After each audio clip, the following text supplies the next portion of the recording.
at the respective remote centers. I welcome you again on the third day of this short-term course, fourth day of this short-term course. It's my privilege to introduce Dr. Maninder Singh. He is Associate Professor from Thapar University, Patiala, and today he will be discussing about client-side attack and ARP spoofing, right? So I hope you will enjoy this session, and I again welcome Professor Maninder Singh to deliver this talk. Professor Maninder Singh, please, sir.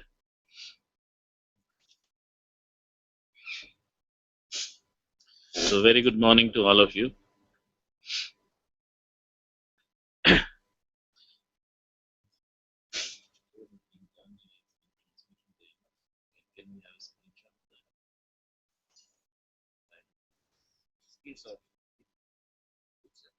Whatever is getting transmitted, where is that? So it is uploading on YouTube. Okay, that's fine. It should have some view to the presenter. Okay. Okay.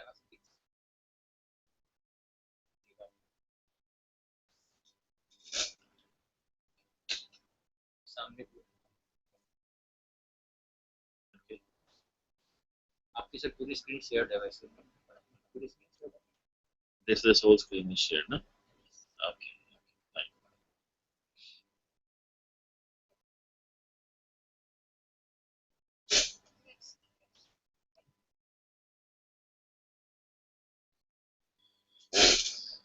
Shall we start? Yes. It's live? Yes. Okay. So basically, there are two kinds of attacks. One is called server-side attack, another is called client-side attack. Now, if I have to defend my periphery, and I have a servers here, like I am typing it on screen, right? So I have server 1. Now this server 1 I want to defend against an attack, which is coming from the outside world. So in that case, what we can do, we can just put a firewall or IDS or IPS system here itself on the periphery, right? So defending against this kind of attack is somewhat easier for us because we know the technology, we know that the people are coming from the outside the world and hitting our server. So we can even filter the traffic here on this part itself. But what if there is somebody in our organization, he wants to go and he goes to the internet.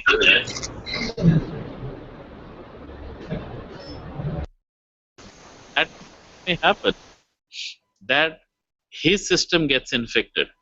So if I have 1,000 clients on this side, each going to the internet to a malicious website and accessing a malicious web page, in that case it's very difficult to defend against that attack. Okay, so this kind of attack is called client-side attack. That means my client is getting compromised while he is surfing the internet. On the other hand, when we talk about server-side attacks, in that case what happens, they are hitting us. So easier to defend. But in this case, my people are going out, and usually what happens, the outbound traffic on a corporate network is not very stringent traffic. So we don't filter anything over here. Most of the organization do not do a filtering for the outgoing traffic. Incoming, it's okay that I'll filter that I need only port number 80 or 443 to have access to my DMZ servers or my web servers. But when the packet is going out, somebody is accessing internet, then I don't have any filtering being done there. And another interesting part is this guy is going to go to internet, let's say on port 80. So in that case, what may happen, port 80 is allowed on my firewall, okay? So firewall is allowing port number 80. But it may so happen that through port number 80, somebody compromises this machine. So today we are going to talk about this client-side attack. The anatomy I have already explained. Now let's do experimentation and find out what happens. So we are going to do a small experiment here where we'll use VMware as a virtualization system. And on this virtualization system, we'll have a Linux box and we'll have a Windows. So this Windows system is going to act as a victim, and this Linux system is going to host a malicious web page. And this web page is going to give the reference to this victim, and as and when this victim is going to surf this particular website, our job is to get his shell. So this is what we want to do, that we want to get a shell of a victim as soon as the victim is going to surf a malicious website. Okay, now what we are going to do, let me launch this VMware here. Okay,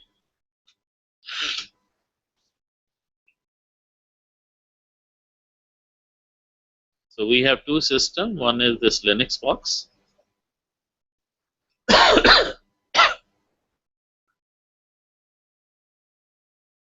and another is the Windows box. So this Windows box will act as a victim, and this Linux box is going to host a malicious web page. Now, first of all, let's note down these IPs so that we can play with the system. So my Linux box is, it is hosted on 192.168.72.128. .72.128. Okay. So we are going to host a website in var www directory, and this is hosted by Apache. Okay. And on the other side, we have Windows box. Let's see what's the IP of Windows.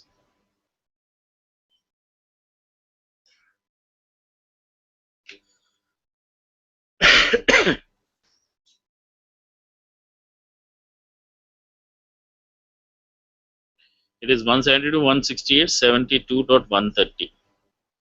So this is 192.168.72.130.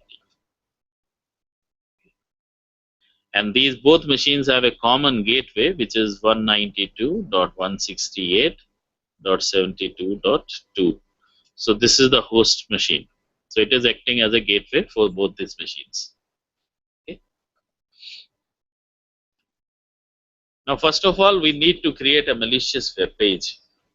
See, there is a common vulnerability which exists in almost all Windows operating system till Windows Vista. Okay, so we have picked up a vulnerability.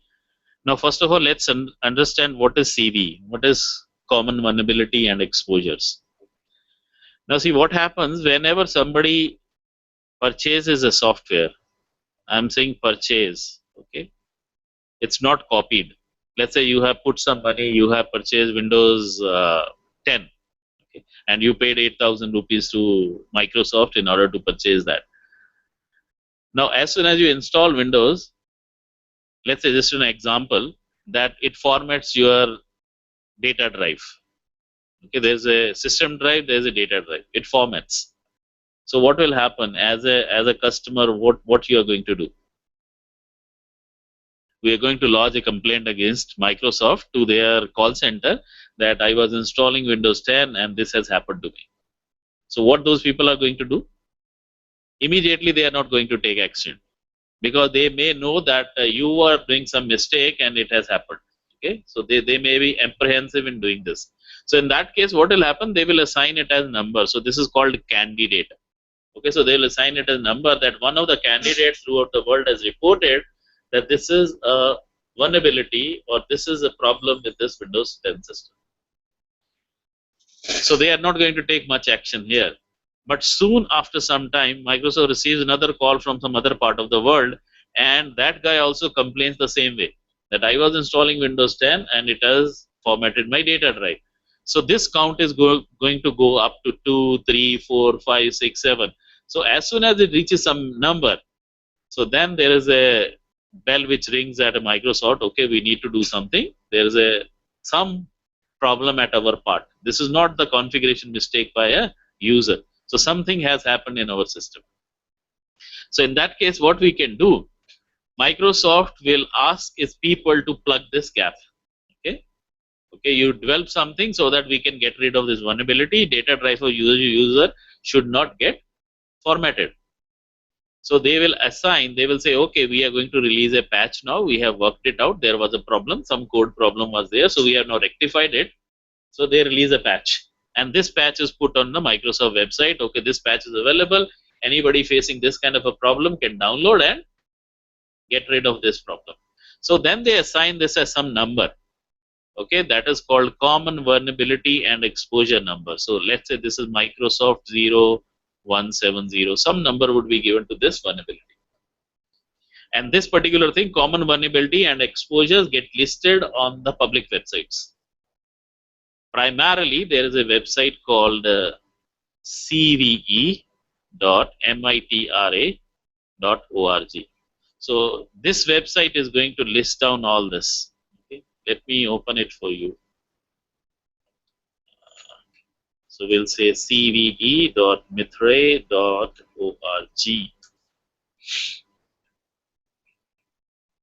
So this site is listing common vulnerability and exposure across operating systems, across network operating systems, Cisco devices, Netgear devices, Broadcast devices, whatever device has some issue. So it gets listed on this kind of a site. Okay. Then what primarily hackers do? They go to this website, find out a vulnerability, create an exploit, and then search for across the world, search for those systems which has not got patched. And once they found that system, okay, this guy has not patched. Due to some reason, he might not have done it. So now this particular system can be exploited. Then they exploit this system with the exploit which they have created. So there was an exploit which hit Microsoft very badly, and that exploit was known as the animated cursor vulnerability. As you people can see here, there is a cursor here, which is a arrow cursor, and there is a circle on top of this. So what primarily this means that this process is waiting for something. Okay, and as soon as we go here, the cursor gets changed to an eye cursor. So there are lots of many cursors are available. You might have seen there are cursor where a person is riding a horse. Okay, that kind of a cursor is also available. So you can change those cursors. So that means I can create a cursor and it gets loaded by a particular DLL file, dynamic link library file by the Microsoft, for a purpose of showing these catchy cursors to the user. But they had a vulnerability here, and that vulnerability got exposed and it is listed as a common vulnerability. So let's first of all see what is that vulnerability and how we can exploit that vulnerability in order to create a malicious web page, which when the user is going to access, will give the access of his system to the hacker. Okay, so let's first of all say common animated cursor vulnerability. So when you search Google for this, it shows so many links about this animated cursor vulnerability. We're just going to hit some of this and pick up a proof of code here. Okay, proof of concept code here. Now you can see here it says Windows animated cursor stack overflow vulnerability, and there is an ID given to this, and this can affect Windows NT, Windows 2000, Windows XP 2003, and Vista. Now the people may think, why only these operating systems? Why not a newer one? So in the newer one, they have already patched it. So this vulnerability is not available in Windows 8 and Windows 10. Then the people may say, if it is available in Windows XP or Vista, why we are going to do this kind of experimentation? The primarily thing is how many people have updated their systems to Windows 10, or how many people have updated their systems to Windows 8. And a personal computer may have done it. Personal computer person may have done it, that he has updated. But what about the corporate, where there is a legacy software running in, let's say, Windows XP environment? They may not wish to change it, because if they are going to change the operating system, they have to change the application software also. Okay, so that creates a trouble, cascaded trouble. So in order to get rid of that, usually lots of many people around the world, millions of people are running the same old operating system and legacy applications.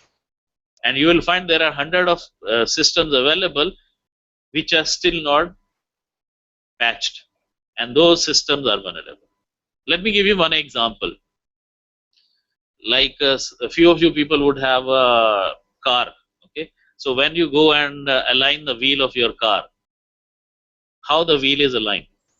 It is aligned by a computerized system. Now, if you find that computerized system which is running on that particular workshop, primarily still they are working on Windows 98 operating system. Okay, because Windows 98 does not require a huge amount of space and it's not very bulky operating system. So it has a small kind of wheel alignment software which sits on Windows 98, and this guy purchased in 2000 and 1998 that software and still running it. So still you can find, and even there's another example. You go to any ATM, and if you see ATM getting boot, so you'll see there is a Windows XP operating system behind it, or there may be some older version of Windows sitting behind that. So these systems are vulnerable. So these all systems can get affected by animated cursor vulnerability. So we are going to get a proof of concept here. So there is a proof of concept which is being given here. So we are going to play with this proof of concept and build our exploit. And then this exploit is going to exploit the system which is hosted on Windows XP. Okay. So I'm just going to copy this stuff and paste it on my Linux box. So in the Linux box, I have created a directory NITTR. So if you see this directory, I have any.txt file here. Now if I'll open this file, let me open this file. I'll say nano any.txt. Now see what you see here. The same proof of concept which we copied from that website. It's available publicly, you can also copy. Okay. Now it's available as such. Now if you see this part, left hand side part which says 0000, this is the address part, and on the right side this part where it is BBBCCC, this whole part is called the ASCII part, and inside this from here 52 to this 43, these all are the opcodes of the instructions. Okay, so what we want to first get this thing filtered, and we need only the middle part. Okay. Then we are going to paste this middle part into a file which will be animated cursor file. So we are going to create a cursor file out of it, and then we'll request our web browser to request this cursor file from the web server. Okay. Now first of all, let's remove this noise from the file. So what we are going to do here, I hope this is visible, this screen is visible to you. So we are going to use a command called, let's say, cat. So we'll say cat any.txt, and we are going to cut on spaces. I don't need spaces, and let's say I need field number 3. So whole file is divided into fields. So if I say field number 3, it gives me a blank. Okay. Now if I say I need field number 2, again blank. If I say I need field number 1, so it gives me the first portion. Getting this point clear? Okay. So what we want the middle portion. So just count on how many fields we need in that particular file. So primarily, let's say F4. So F4 gives me the first line. So we'll say F4, we have already calculated it to F22. So middle portion has come to me. So we got rid of the ASCII portion, we got rid of the address portion. So what we have now, we have a file which is just a hexadecimal numbers. So we need to get rid of these spaces here also, so that we can get stream of hexadecimal numbers. So we'll say translate -d space. So we get numbers only.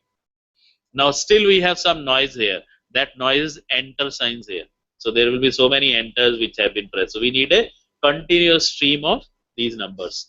So what we are going to do, we'll say tr translate -d/n.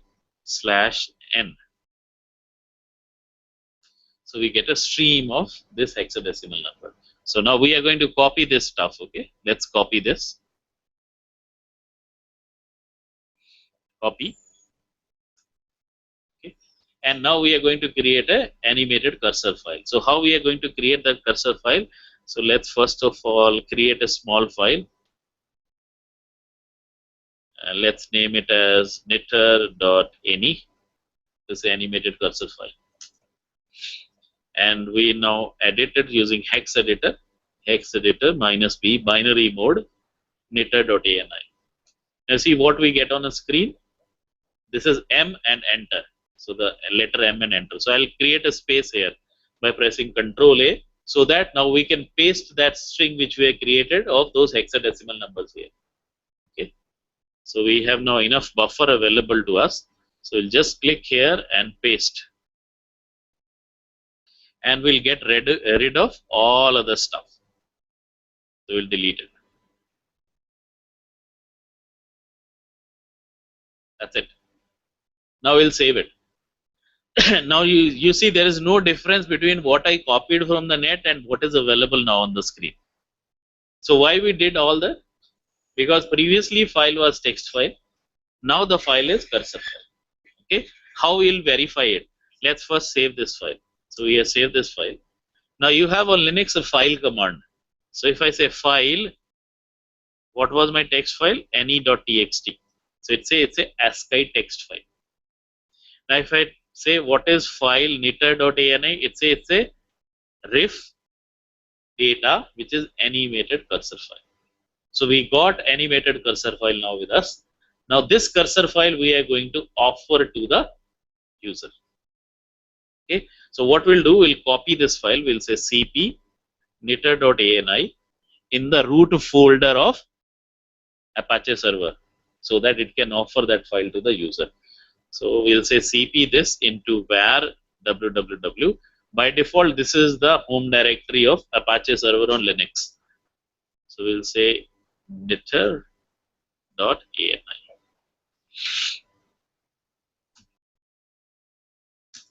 So we have copied that file there. Now let's move to var www.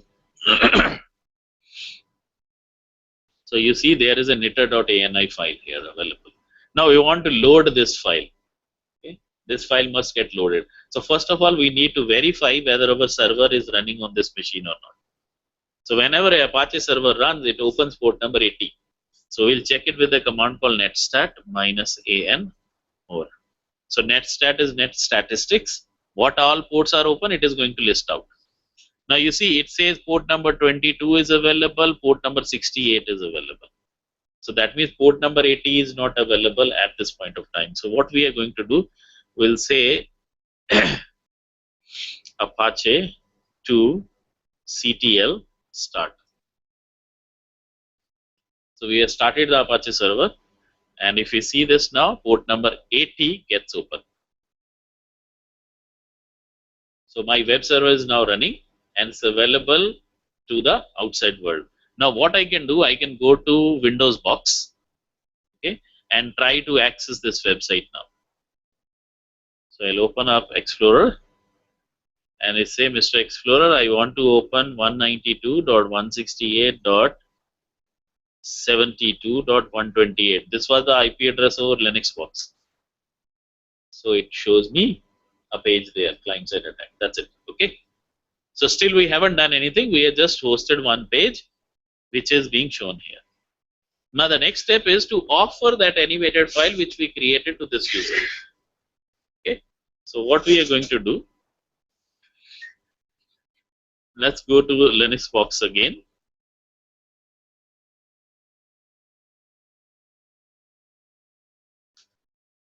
And here we have created a HTML file which is exp.html. Let's see what are the content of this.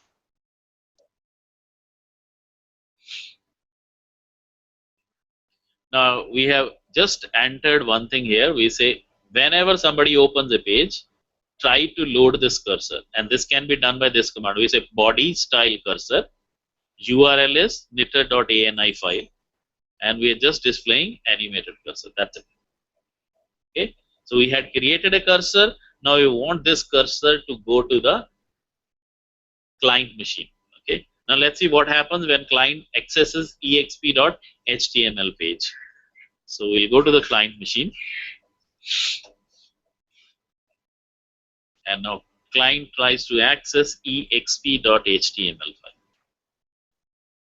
Right? Now what he gets a text as animated cursor. Nothing happens to this machine.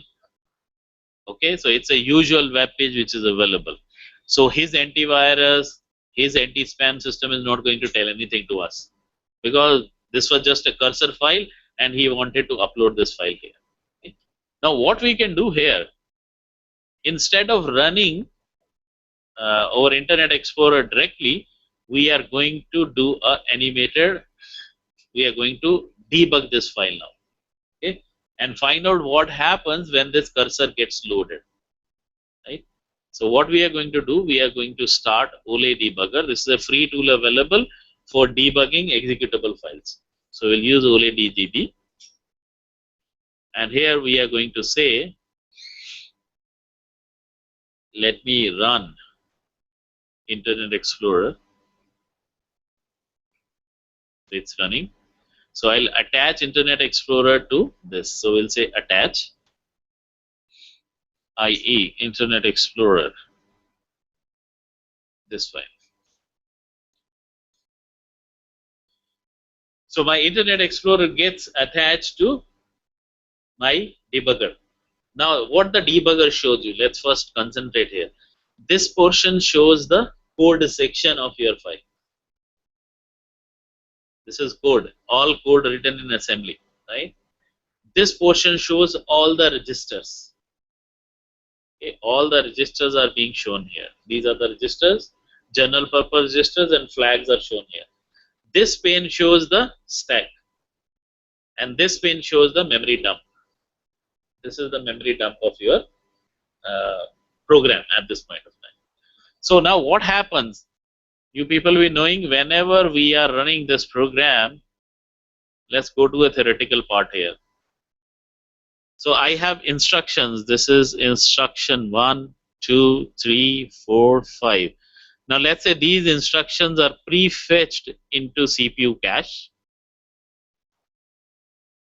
Now whenever CPU wants to access the instruction, it needs an address of instruction. Okay, let's say instruction address is 0020. This instruction address is 0024.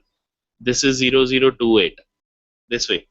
So first of all, this address gets loaded into a register which is called instruction pointer. Okay, I think everybody knows what is instruction pointer.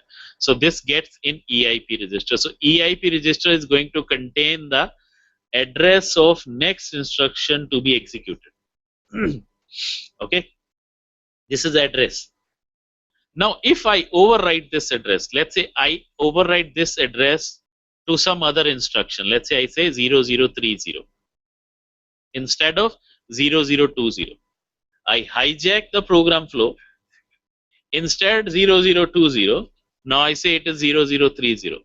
So what my CPU is going to do? It's going to fetch this instruction and execute. Now if this, at this address I have a malicious code, what will happen? My program is going to get into that flow of a malicious code.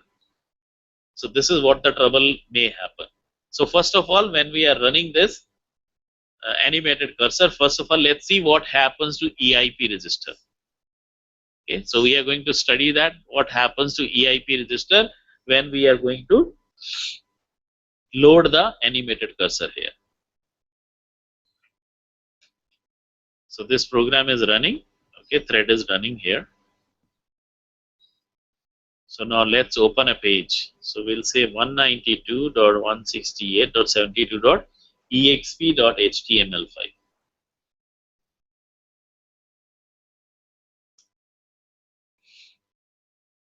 Now see what happens. It hasn't shown me animated cursor. Rather, what has happened, if you look into the bottom of the screen, it says access violation when executing 42, 42, 42. And what is the value of EIP?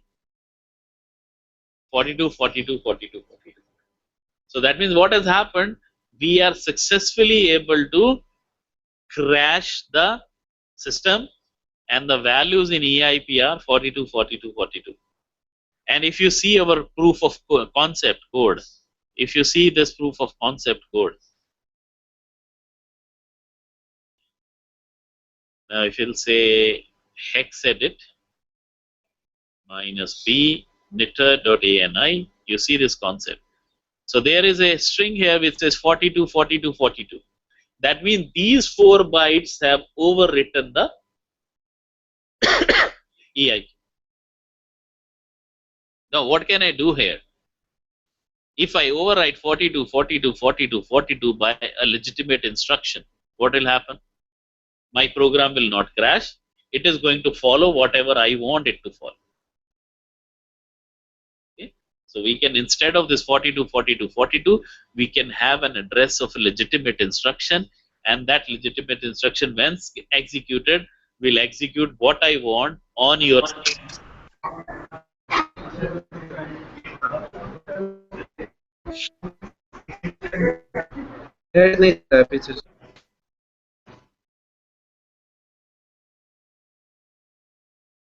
Okay, so what we are going to do now?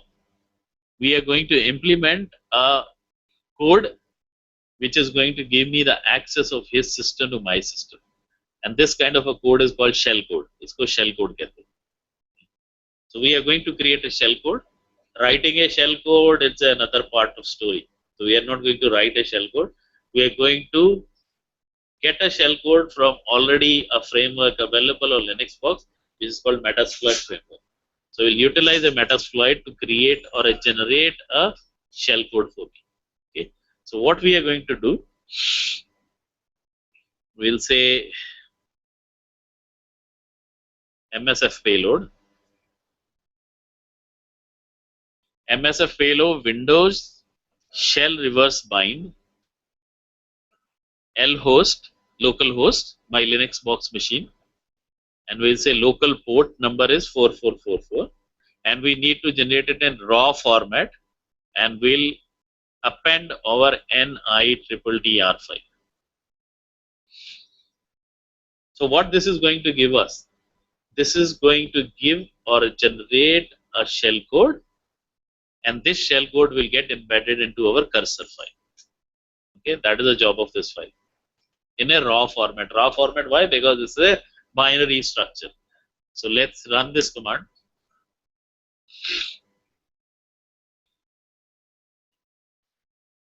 So it has generated it. Now let's see what are content of our knitter.ani file. So we'll say hex edit minus b knitter.ani.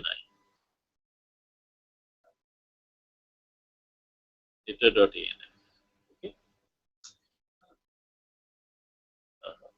So we had done a mistake here. It should be NITTTR.ani.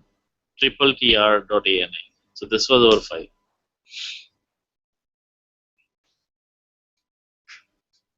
Okay. Now let's see what are the content of this file. Now if you see, previously we had only up to 42, 42, 42, 43, 43. That's it.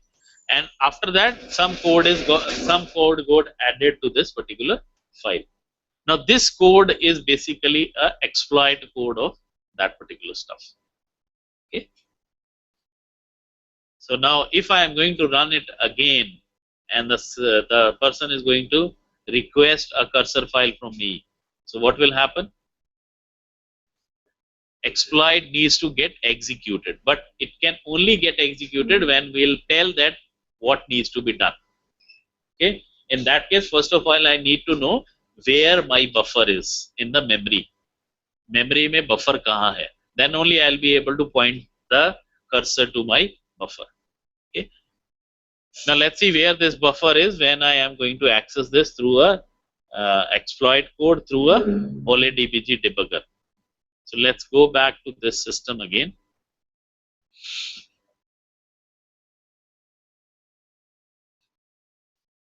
So let's kill this.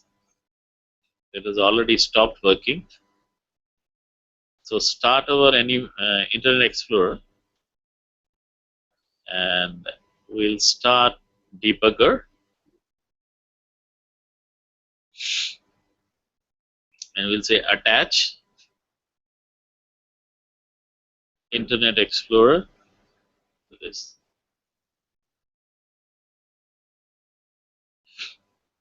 Okay, so we attach Internet Explorer to this system. Now let's say I open the page again.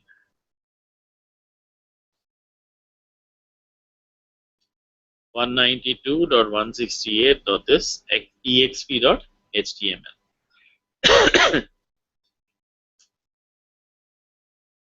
And my system gets crashed. Again, the same story. But now, if we see the memory dump here,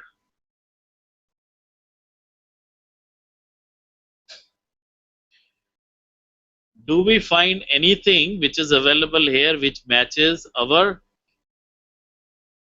code, animated cursor code? It does not. Okay. So what we can do, we can see the content of various registers. Let's say we see the content of EDX register. So we'll say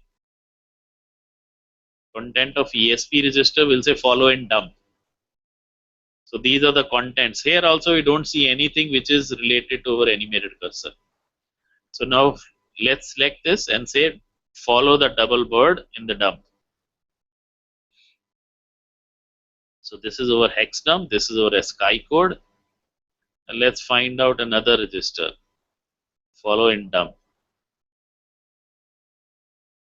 And we'll say follow double word in dump. Now you see what we get here. What we got here? 52, 49, 46, 46. Okay, which is start of our animated cursor. RIFF. So that means what I need now, I need an instruction.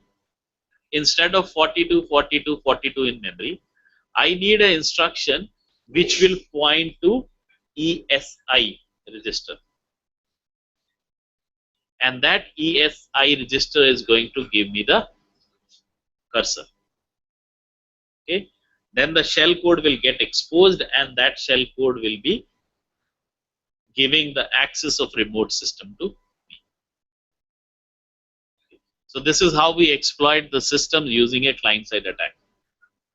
We already embedded the shell code. Now we can only need to change this instruction.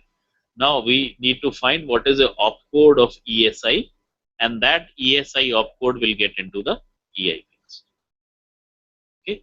So if anybody has any query, they can ask, please. From any remote center, if you have any query. No, there is no way to prevent this. Only way is you should patch your system. Okay. So if you have patched against animated cursor vulnerability, job is done. Okay. So you can ask those people if they have any query.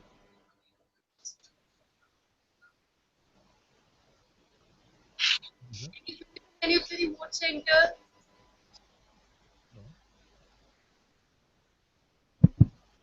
Hello. Yes, sir. Sir, I need references on shell code. Yes, please.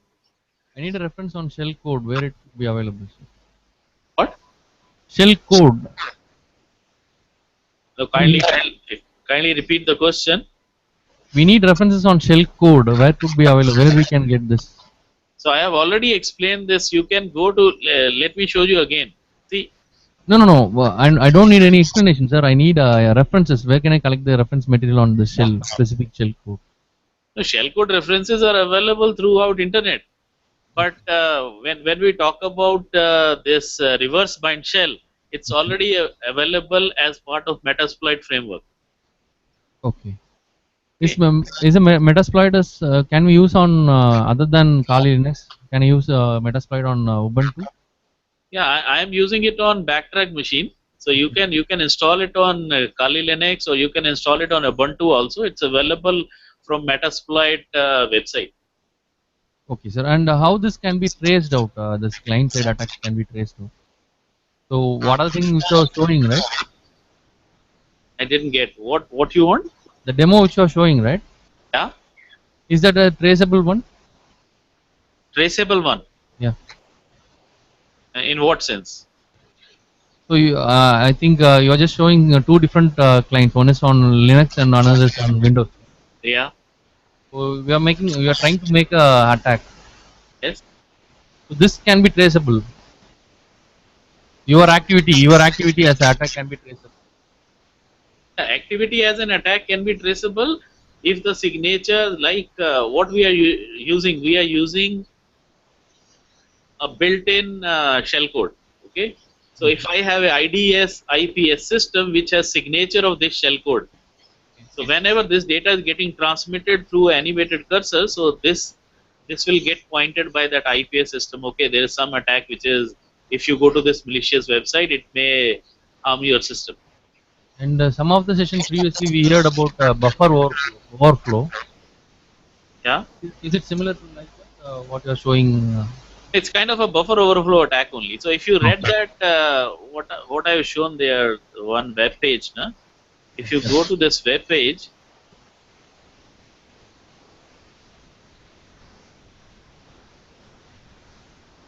just a second. So here, if you see,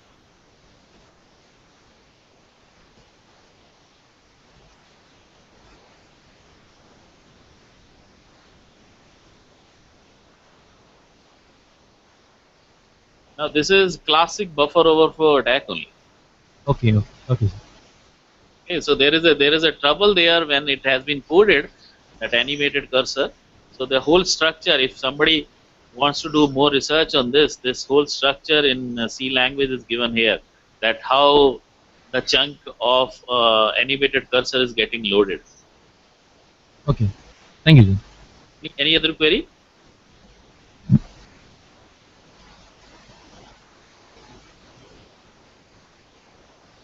From any other remote center, anybody has a query, please?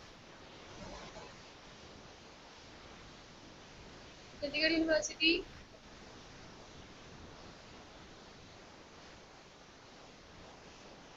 Do you have any query? Chandigarh University. Gyan Jyoti. Harper Polytechnic.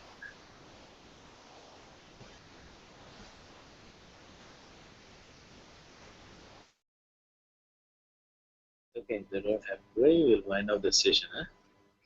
Next session will start up. Now we'll have a tea break and we'll reassemble at 11:30.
Hello.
Hello.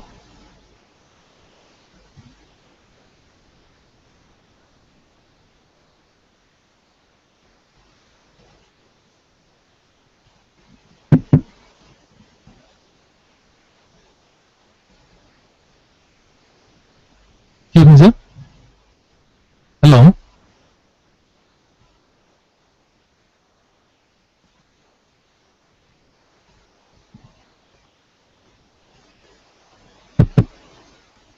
Yes, hello. Sir, can you hear me, sir? Yeah, please. Sir, I have a doubt regarding cryptographic factor. Regarding? Cryptography. Yeah, tell me. That's nothing but key exchange. I need to have a clarification regarding key exchange and key distribution. Okay, ask your question. So similar to similar to the session which you have shown you just before, Mm-hmm.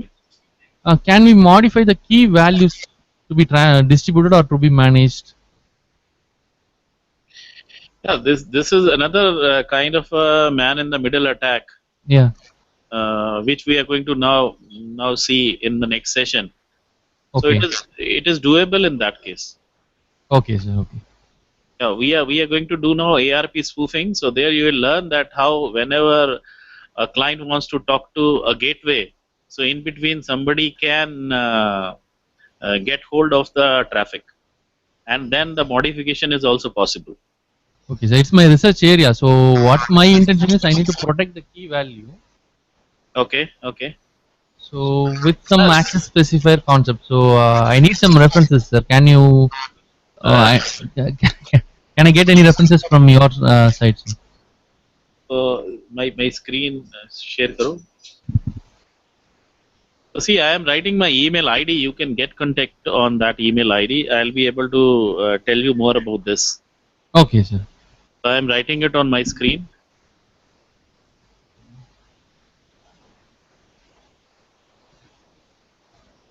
No, sir. I can't view anything.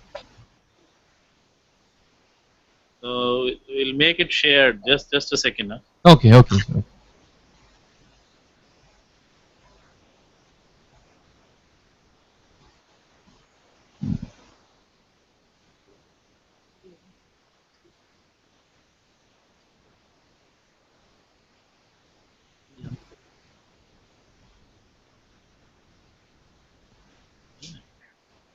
Actually, what?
You can note down this email ID.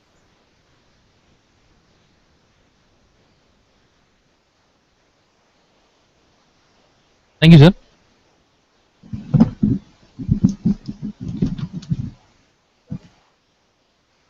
Can you see email ID? Report centers? Yes, sir. I can see. I can see it.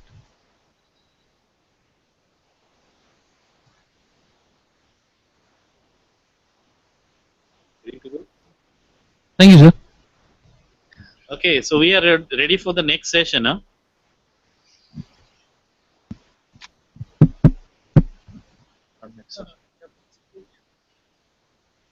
Okay, let me give you a small background of the next session. So we are going to talk about ARP spoofing here.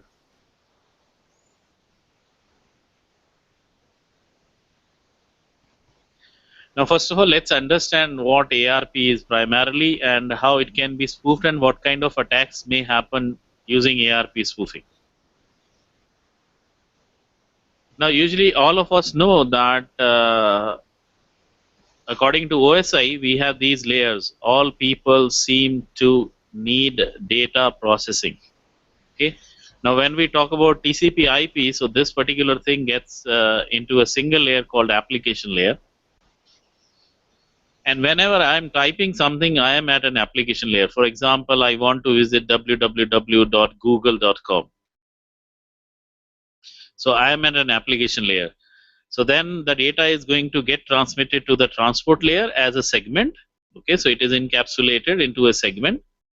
And here the port numbers are added and also flags, TCP flags are being played with. After that, we go to network layer where the source IP address and destination IP address is being pooled. And then my packet goes to the data link layer. Now, let's say I wanted to go to Google, so the destination address is of Google and the source address is of my machine. Now, when I go to data link layer where the frame formation will happen, this is frame. So because Google is not part of my network, so what I am going to do, I am going to advertise that I need the MAC address for this particular IP. But because this IP is not part of my network, instead of getting the MAC address of this IP, I'll be sending the requisition to my gateway. And the gateway's MAC address will be filled in the frame. So MAC address of my machine and MAC address of gateway would be here in the destination part. Okay. Now see what happens whenever I want a MAC address of any machine, I simply send it as a ARP request. And this ARP request is broadcasted. This is a broadcast which is going to happen. And this broadcast is going to go to each and every machine in my network. It's a local. Okay. In the local network, it is going to go to all the machines. And which so machine have the IP, that machine is going to reply back. Now, what can be done here? Let's say there is a machine called A. It wants to talk to machine B. And there is a mischievous guy here, which is machine C. Okay. Now, when this guy says, I want to talk to B, so what C does, it does an attack on B. It can be denial of service attack or distributed denial of service attack or any other kind of attack which will render this particular machine in the shutdown mode. Okay. Now, this guy wanted to talk to B, but instead of B replying, C says, I am B. So the MAC address of C gets transported to A as a reply of request packet from A. Because this machine is down, it cannot reply. So this guy replies instead of B that I am machine B. So this is called man in the middle attack. Okay. Now what will happen when this person gets the MAC address? The whole of his frame is going to get transported to this guy. Now this guy is going to steal the information here, and this information is pretty critical. It may be your Gmail password, it may be your Facebook password, and these kind of attacks are available on local area network only. So somebody from the outside world cannot come and get hold of your frame. This is within your network when these kind of attacks happen. So ARP spoofing is done on a local area network. Okay, so we are going to create a scenario here where there will be 3 machines. One machine will get as a gateway. It is acting as a gateway. So this is address is 192.168.72.2. This is gateway. Then we have an attacker's machine, which is a Linux box. So this will be 192.168.172.128.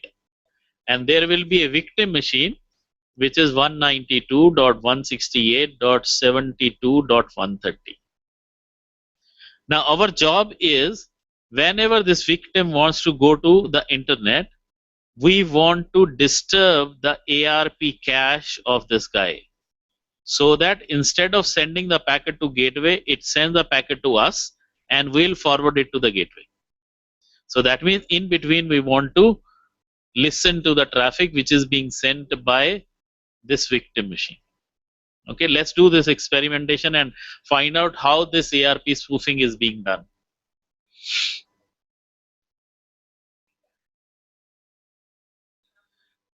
So first of all, let's see what is there in my ARP cache. So each machine has a cache. So we'll say ARP minus A in order to see the cache. So my Linux box does not have anything in the cache. So it's going to send a request as a broadcast to everybody whenever it wants to get a MAC address of a machine. Let's see what is there on the Windows box.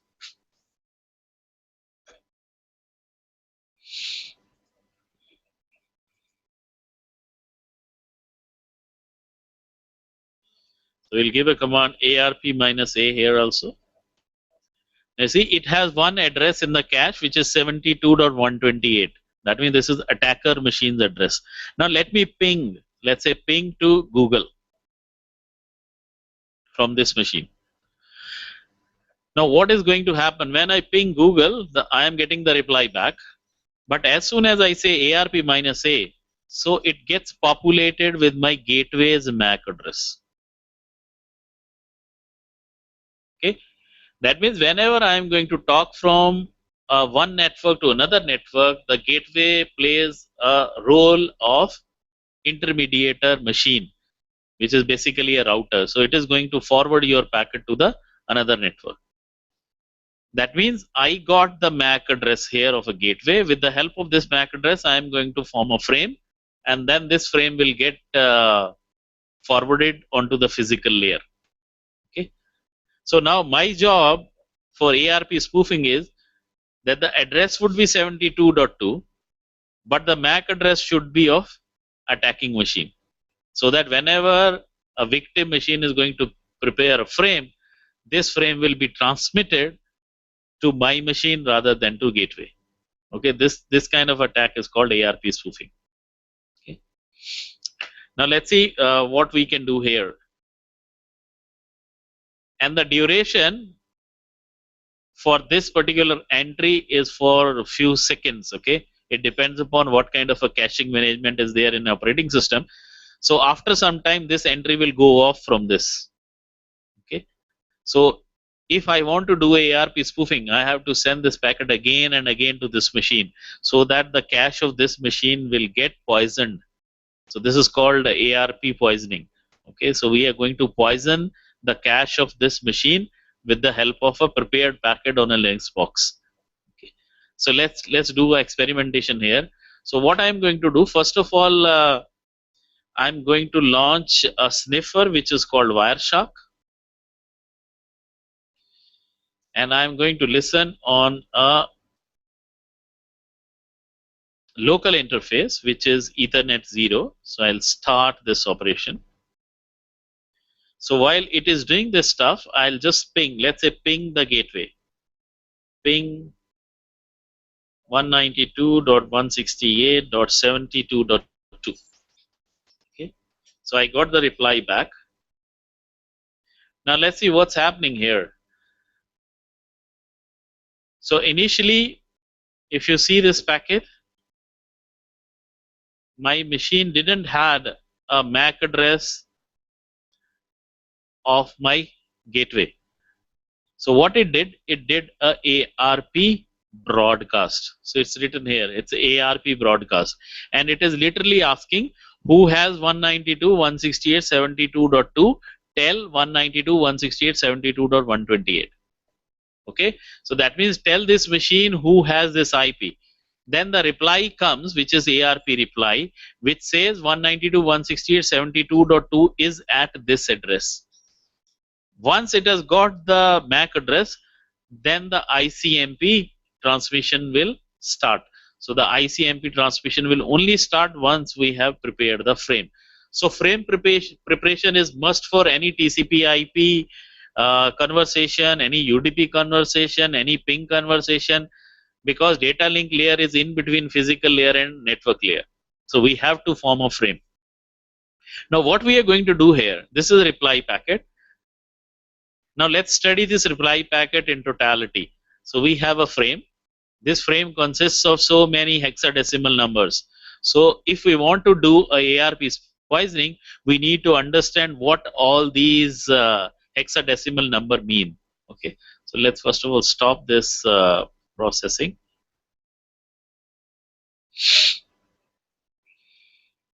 Now let's understand bit by bit what is there inside this frame. So there are 60 bytes and it has captured all the 60 bytes. So inside the frame we have Ethernet, and in the Ethernet we have a destination MAC address. So the first 6 bytes of any frame which is going to get sent from a source to destination, first 6 bytes always represent the destination. So whenever a frame are traveling on the wire or wirelessly, first of all the machine is going to recognize from first 6 bytes whether this is meant for me or somebody else. So if it's meant for somebody else, the machine is not going to touch it. Otherwise it's going to pick up that frame and then open the frame and find out whose IP is inside that frame. And once it verify the IP, then it verify the process, which process I have to forward it to based on the TCP port number. And after it is done with the TCP port number, it will be, the payload will be forwarded to the application. So this is how the conversation happens.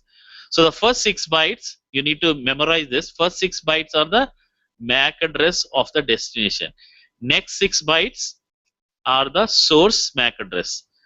Next 2 bytes represent that this is a ARP. Okay, so these bytes are important. 0806 will represent that this is the ARP, and after that there is a trailer. So in between there is a ARP. Now let's see what is there inside the ARP. So we select ARP. So inside the ARP, the first field is Ethernet. So first 2 bytes in the ARP represent that this is Ethernet. It is represented by 0001. These 2 bytes, 0001. Okay, and then next 2 bytes represent that the upper layer protocol is IP, which is 0800. And then the hardware size, that means the MAC address size is 6 bytes. And then we have a protocol size which is 4 bytes, IP address which is IPv4 address, 4 bytes. Then you have a reply which is 0002. So this is reply. So if it is 0001, this is a request packet. If it is 0002, it is a reply packet. Then we have a sender MAC address, sender IP address in hexadecimal. This is 192.168.72.2. Okay. Then we have a target MAC address, and finally we have a target's IP address. So these are the fields which you need to memorize if you want to play with ARP. So what we are going to do, we are going to copy these whole bytes. Okay, whole bytes will get copied, and then we'll manipulate these bytes. So what I'll do, I'll just click on this, right click on this, and I say export selected packet bytes. And I'll keep it in directory. Let's see. I've already created a directory called NITTTR. In the morning we created that directory. So we have a directory here which is NITTR. So we'll save our ARP reply here. ARP reply. So we'll save it here. Save. Okay. Now let's open this particular file in some editor. So what editor I am going to use? Because go to root directory. So we have a directory here called NITTTR, and inside NITTTR we have a file called ARP reply. Now if I say file ARP_reply, it says it's a raw data. So now how to open a raw data file? So we'll use hex editor. Okay. So we'll say hex edit minus binary ARP reply. So now we got these bytes here now. Now what are the first 6 bytes? Destination. So this is a destination MAC address. Next 6 bytes are source. Okay. And then we have 0806, we represent that it is a ARP. Then 0001 Ethernet. And then we have 0800, which says it's IP. Then 06 is hardware size. Then 04 is protocol size. Then 0002 is reply packet. And after that we have, so you need to memorize this if you really want to do a ARP spoofing. Okay. So next are the sender MAC address, sender IP address, target MAC address, and target IP address. So now we want to manipulate it. So what we want to do here, let's note down these things first of all.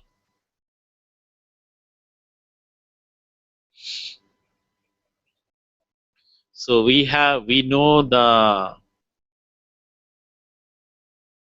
what we want to do, we want to say 192.168.72.2, we want to disturb this mapping.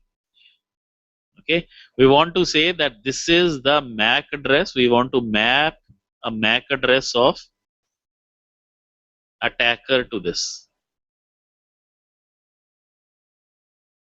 IP will be of a gateway, but the MAC address will be of an attacker. Okay, so this manipulation we wish to do. So what we can do here in this? So what are the first 6 bytes? Destination. So destination, we want to send this particular frame to the victim machine.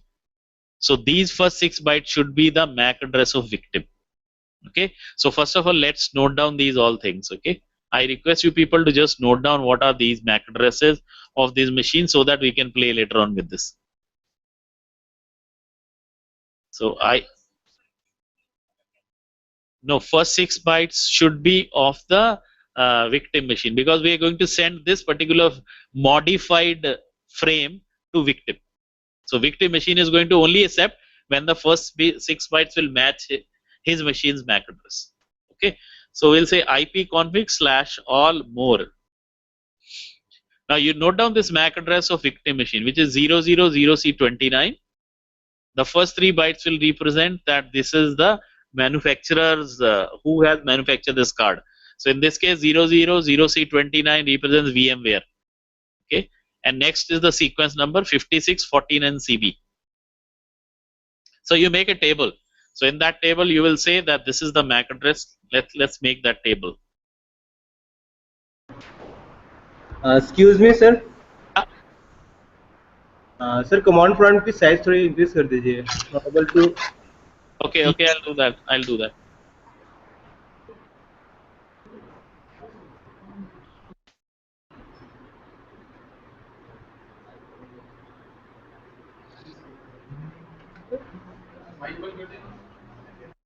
It's okay now?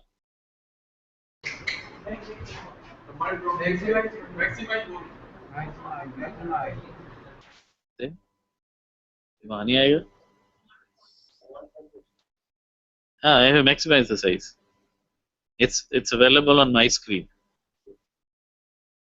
वहाँ नहीं आ रहा है. Okay, let me do one more thing. It's not, magnifier is not working. Okay,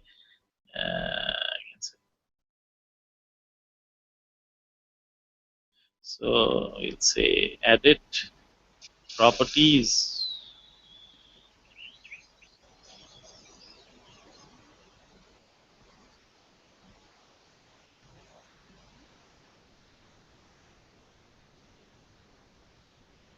Okay now? Okay, you will be able to read it now, I think. It's 0006. Yes, sir. Okay, okay. 000C29 5649 CB. This is the MAC address of my. So let's create a table like this. We have attacker, we have gateway, and we have victim. So attacker is 192.168.72.128 and gateway is 192.168.72.2 and victim is 192.168.72.130. Okay, and similarly the MAC addresses. This is 000C29.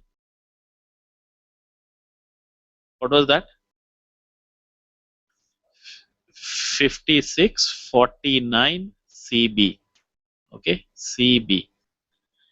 And secondly, we'll also note down the gateway's MAC address. So we'll say ipconfig/all.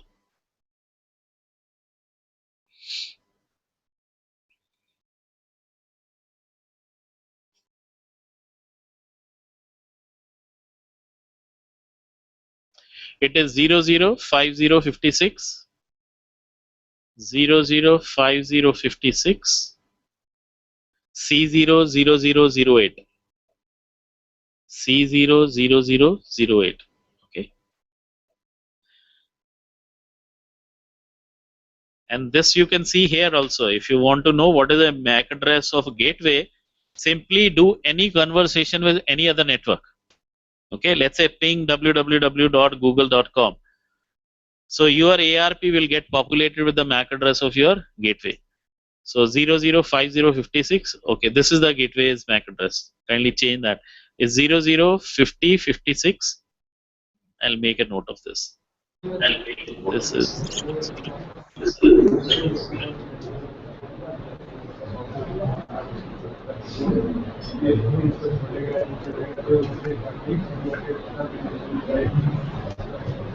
F24948.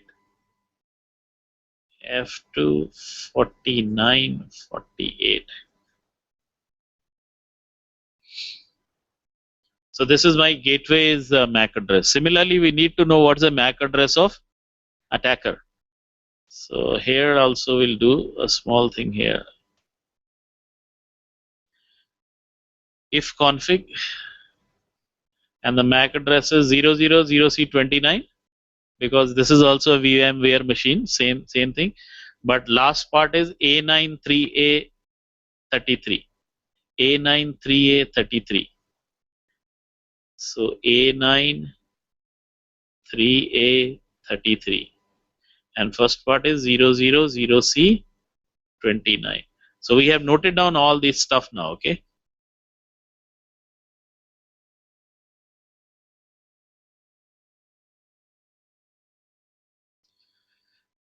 Now what we want to do here, we want to send a packet to the victim. So first 6 bytes will be this.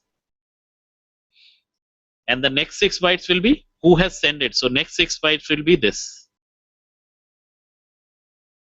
Okay. So what are the first, let's manipulate that packet.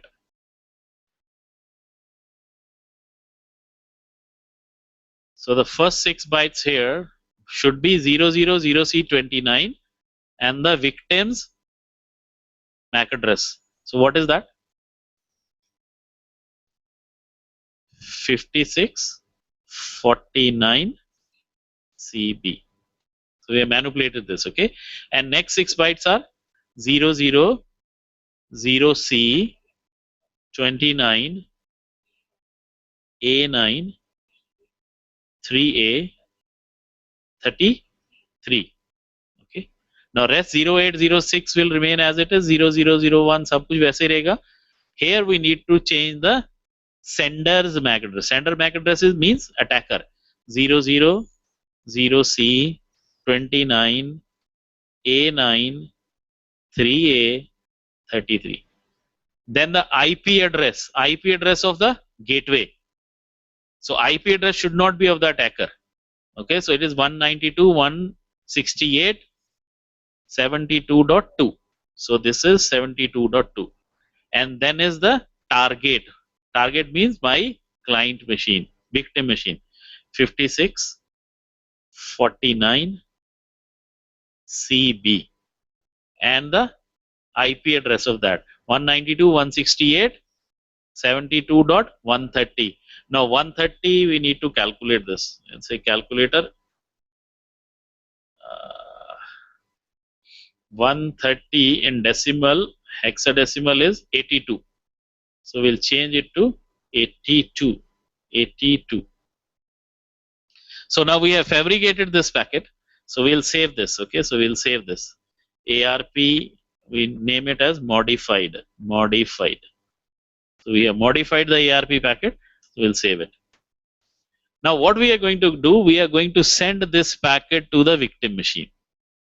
So for that we are going to use a tool called file to cable. So first of all, let's see what's there in this machine.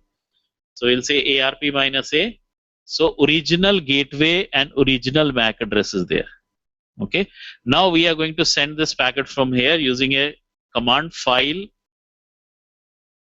to cable minus I ether 0. That means on this interface send this file. Which file?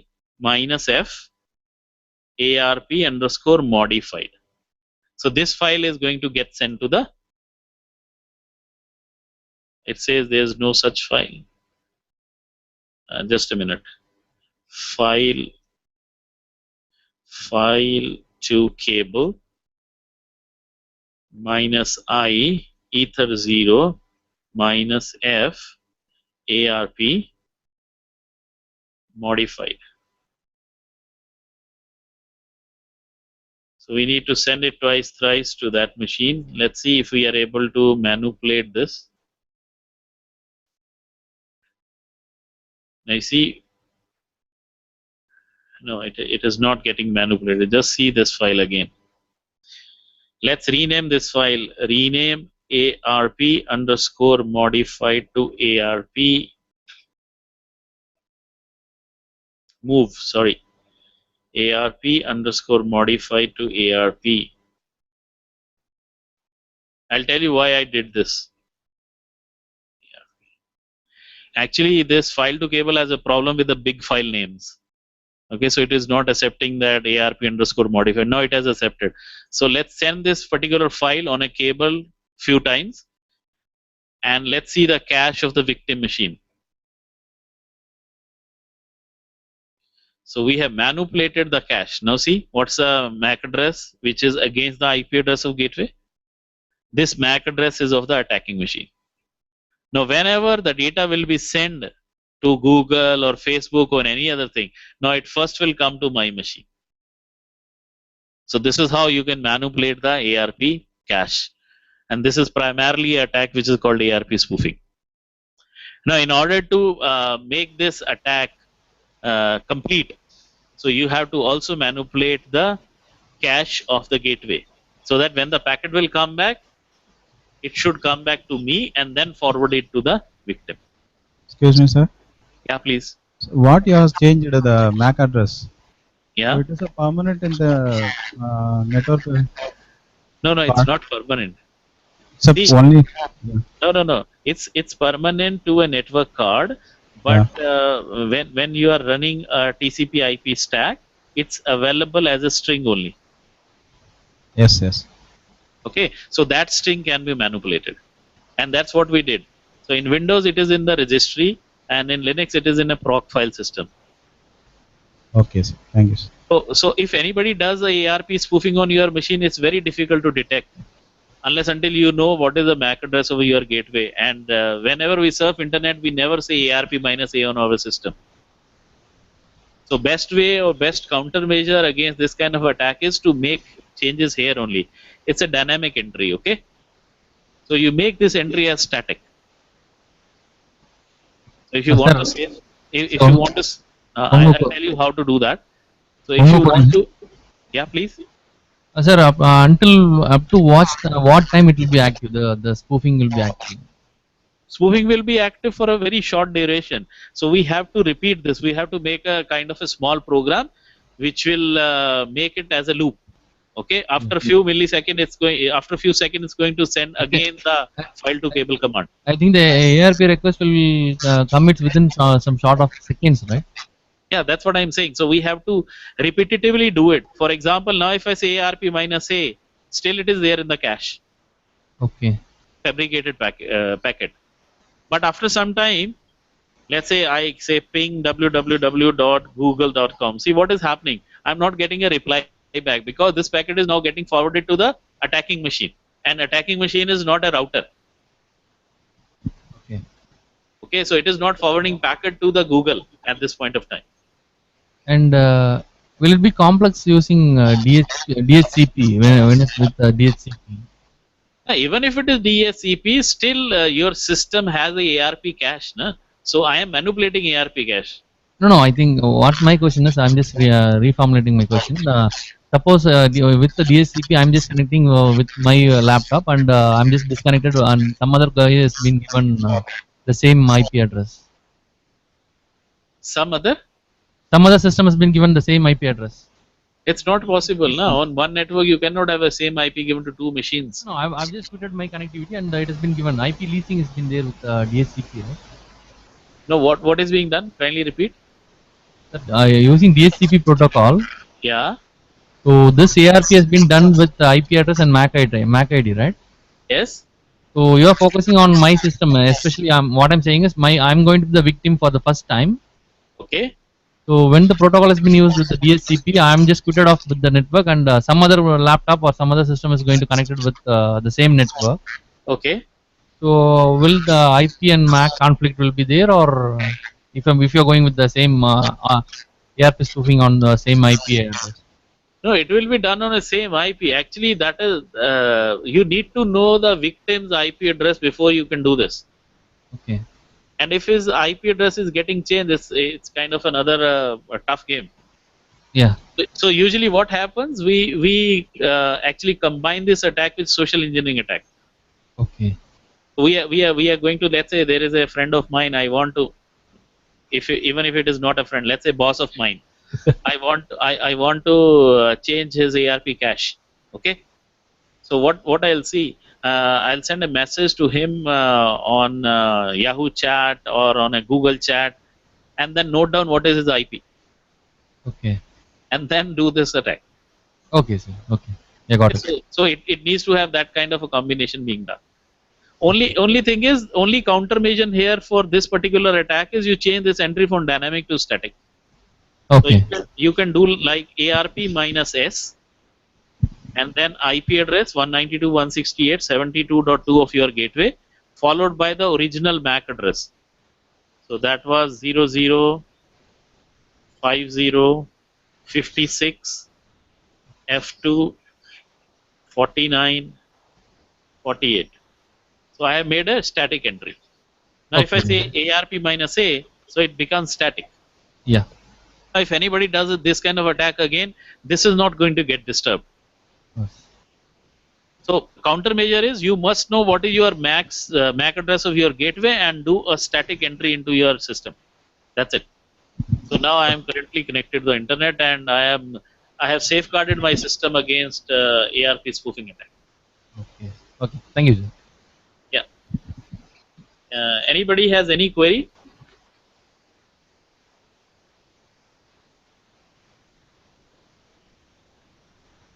Any remote station has any query, please?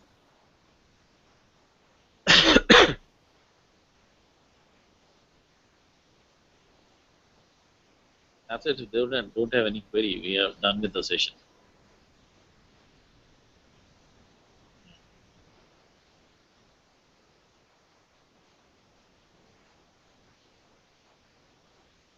Any query from Chandigarh University?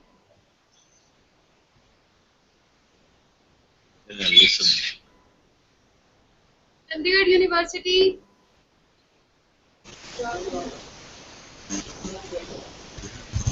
Is any feedback?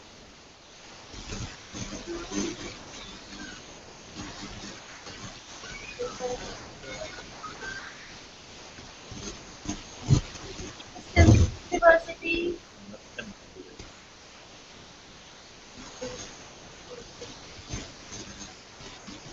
Am I audible to you?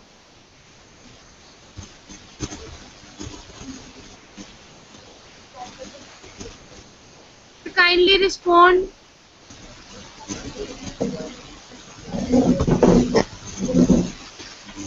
Hello? Hello? Am I Yes, audible, ma'am? yes, ma'am. Ma'am, yes, we are okay with the content and we would like to know more from you. We don't have any query right now.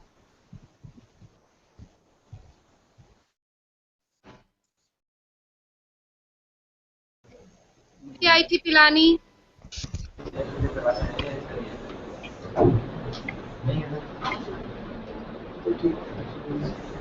You have any feedback? Thank you, sir. Such a wonderful lecture. For such a wonderful lecture. Everything is crystal clear to us. Thank you for that. No doubt from our side.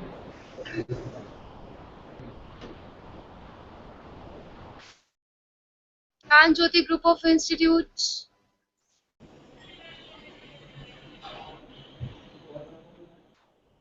No queries, ma'am. Any feedback? Ma'am, the session was quite good and we have gained a lot of knowledge from this.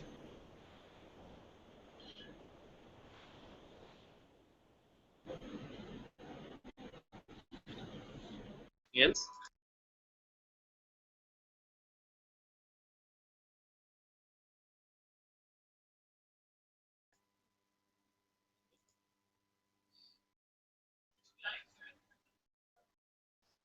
Yeah, it's possible. Yeah, possible.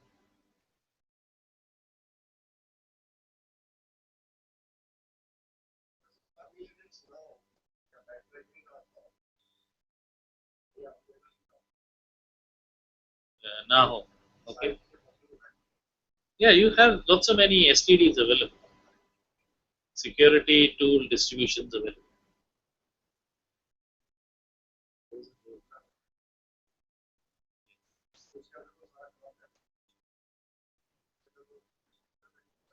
Yeah, there are lots of many software packages available in Kali Linux.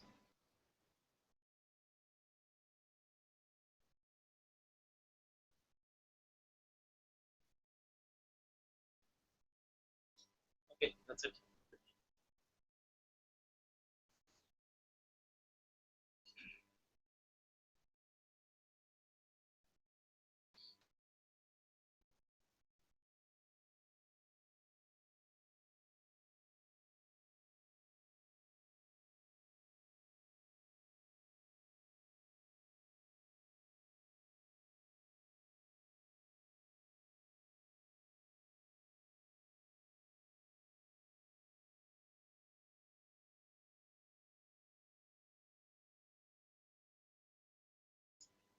It's kind of speaking to a wall.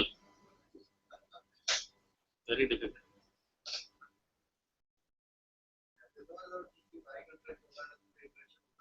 बहुत जरूरी है. These are okay. These are good things. लेकिन वो मजा नहीं आएगा.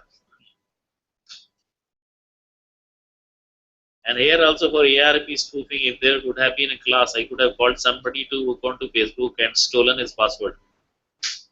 Then I would have explained what is ARP. But here it's not possible to do that. ये कहाँ से लाओगे रिमोट से कोई बंदा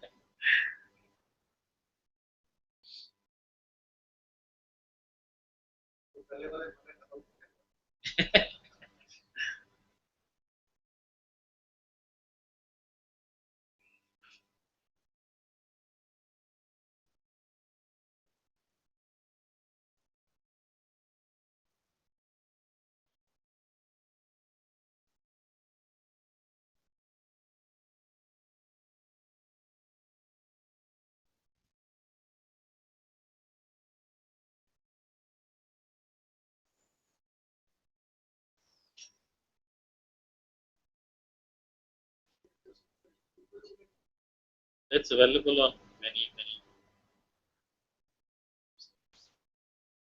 अभी इस पे है आपका, I'll tell you one link.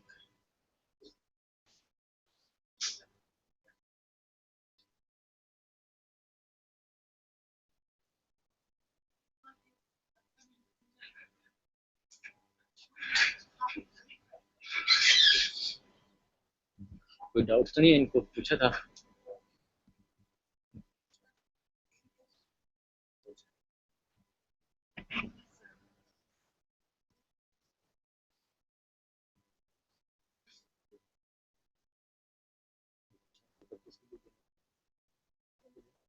Sir इनको कुछ प्रैक्टिस के लिए देना है sir?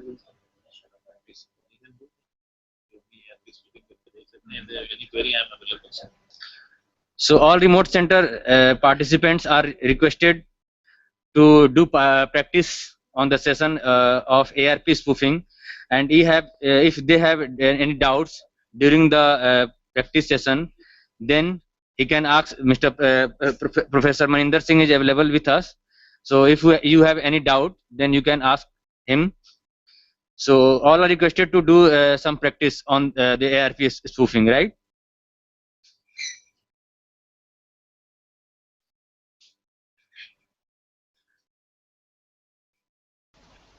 Meanwhile, I request all local coordinators that yesterday I have told you to send the list of final list of participants. So then some remote centers has not sent the list of participants yet. So they are requested to send it immediately, right? Because we have to make some arrangement for certificate and counting counting of certificate. And also all the remote centers coordinators are requested to check their mails. I'll be mailing the details for preparing the bills, right? So you have to strictly follow the rules which I am going to write in the mail. So I'll be sending this mail by 1 o'clock. So all the local coordinators are requested to check the mail. Sir, excuse me, sir. Hello. Yes, sir. Could I talk to Moninder, sir? Yes, sir. Tell us.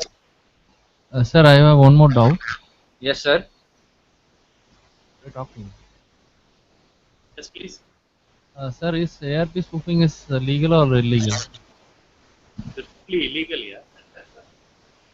No. Any crime activities will be there wrong. I'm not getting what? Only crime activities will be there in the ARP. I think what's any criminal. Not here. Hello. Yeah, hello. Any what to say? It's under cybercrime, right? Yeah, it is under cybercrime. So what are the things if you are giving any demo to our students? See, before you can become a cyber defense analyst, you must know what is the arsenal of your enemy. Yeah. So these need to be taught to your students first. Otherwise, if you don't know that there is something called ARP spoofing, how they will defend against it? Okay, no, Mom. Is there anything to be get approval or any sign to be done to have a demo like this in our university? Actually, we are interested to start a session like this to our students. Yeah. To we need to get any permission apart from our university. No. There are already accredited courses by AICTE, like a master's program in information security. Okay. Okay, you just get that started at your organization, and information security, whatever the curricula available, you are free to teach it. Okay. But it should be done in an isolated environment. You cannot just definitely. So apart from our in a public network, it will definitely under crime, right? Yes. Okay. Thank you, sir. Yeah.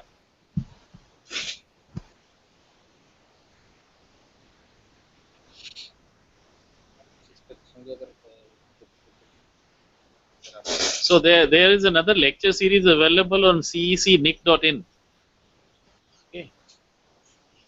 So there are few lectures of mine there. We have recorded at Punjabi University. They are also available on cec.nic.in.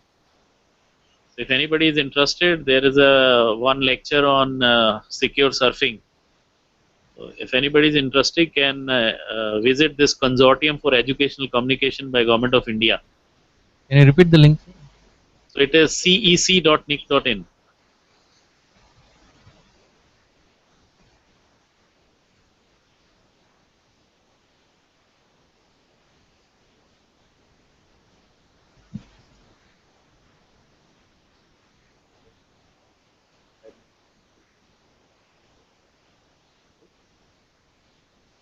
Hit topics. We have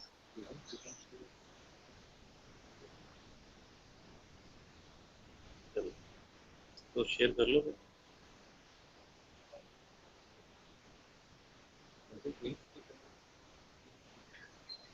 बोल देते हैं सिर्फ 5 topic secure surfing के ऊपर है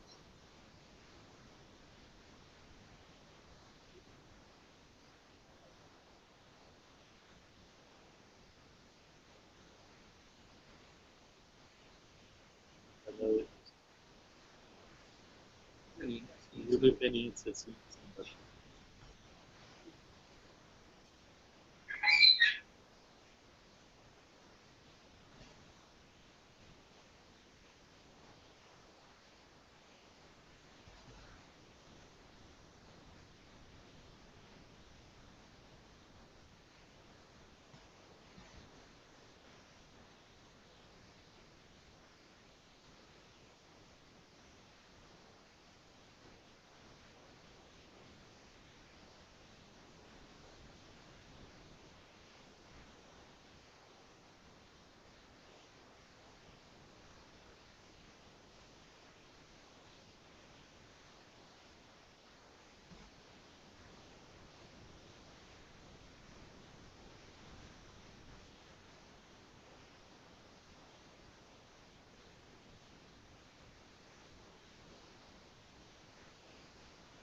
So I just played this video of secure surfing.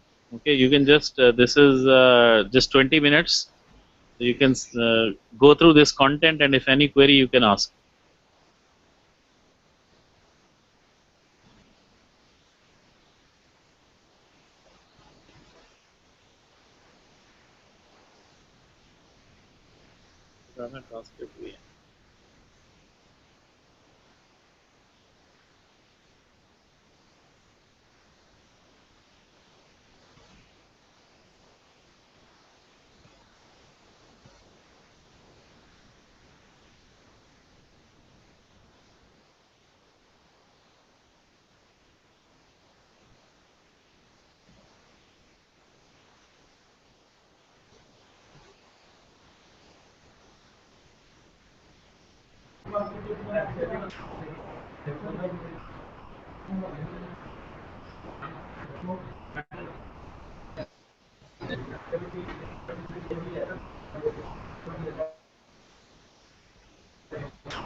CEC NIC.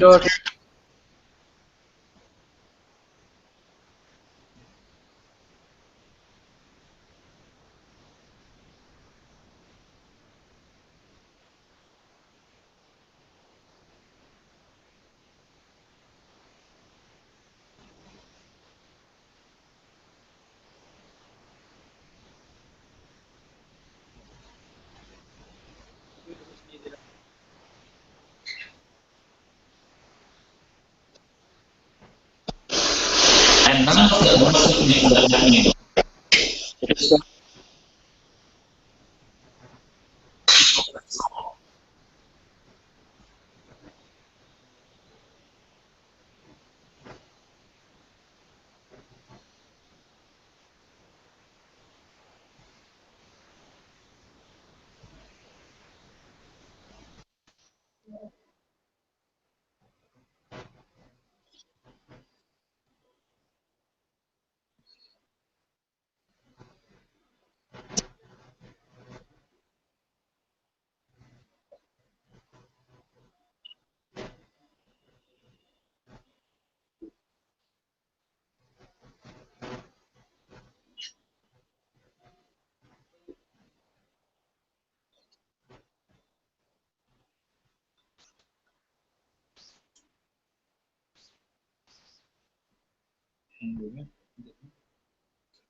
Repeat.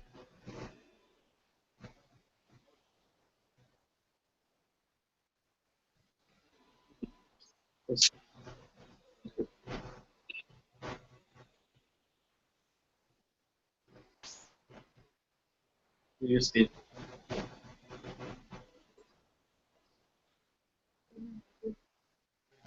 So that's an असली और control यहाँ से ये चल रहा है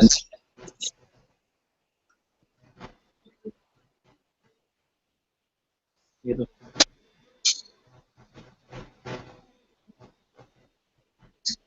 yeah. This is for distance education.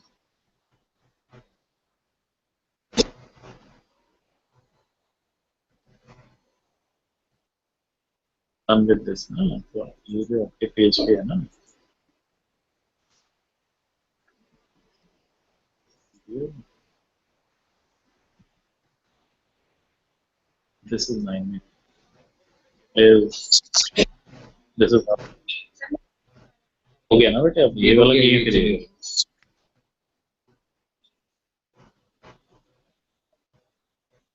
जब ये एंड होगा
Next one.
हाँ.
Next time, last time.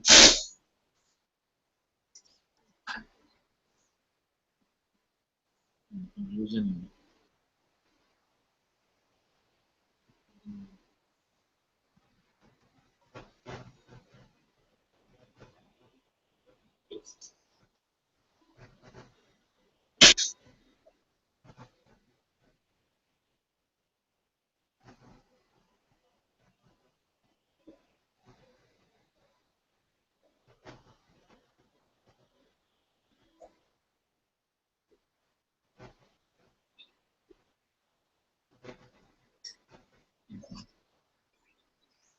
this person was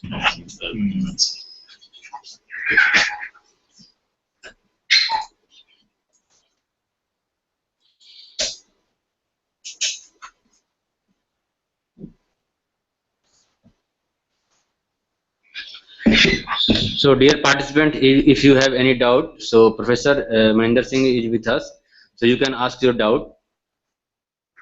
Yes.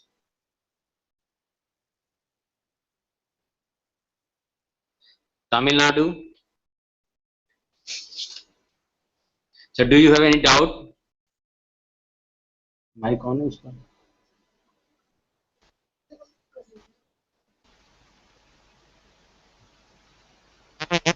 Link. Hello. Hello. Yes, sir. Sir, we can't play that video. The link. Which video, sir? Yeah. Not yours. Not yours. The CEC session Sarah said, right? We have played the video. Have you go? Yes, sir. Can you get the exact link so that we can watch it from our end? Okay, video link. Yeah. The video link is www.cec.nic.in.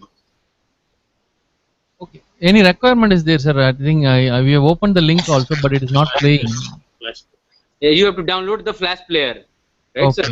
Okay. Okay, sir. Thank you, sir. Yes, Balaji College.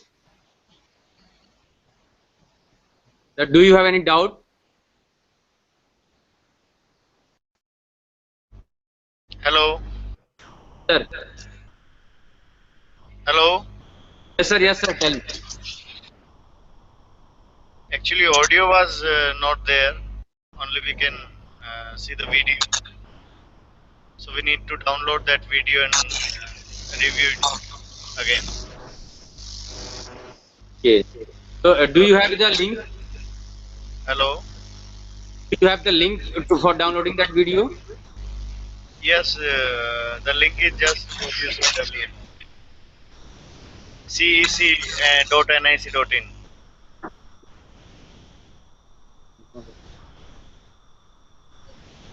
Hello. Sir. Is it cec.nic.in? Yes, sir. Okay.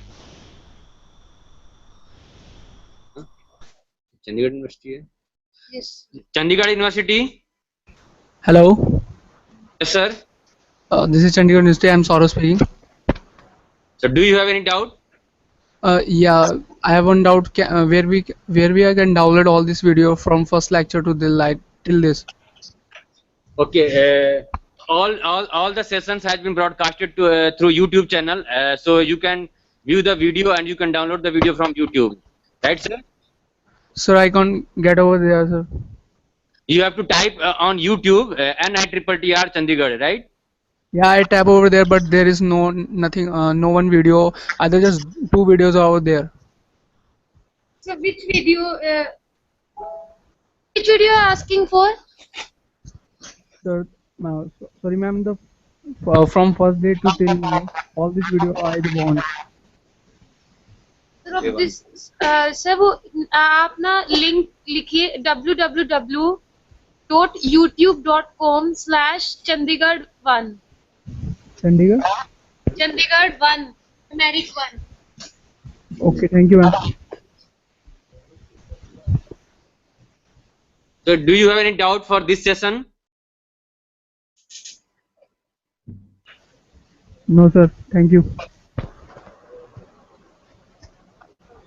Yes, from Thapar Polytechnic. So do you have any doubt?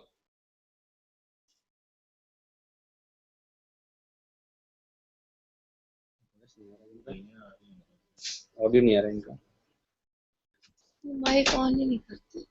Okay ma'am, आपका external mic off है पूरी तरीके से। Ma'am please अपना mic on कीजिए आप।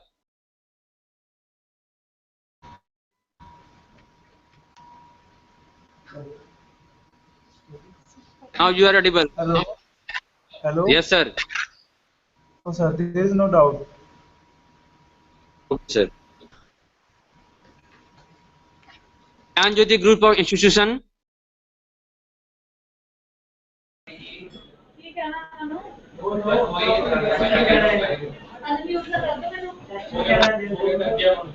Gyan Jyoti Group of Institution. Do you have any doubt? No doubt, sir. Thank you so much.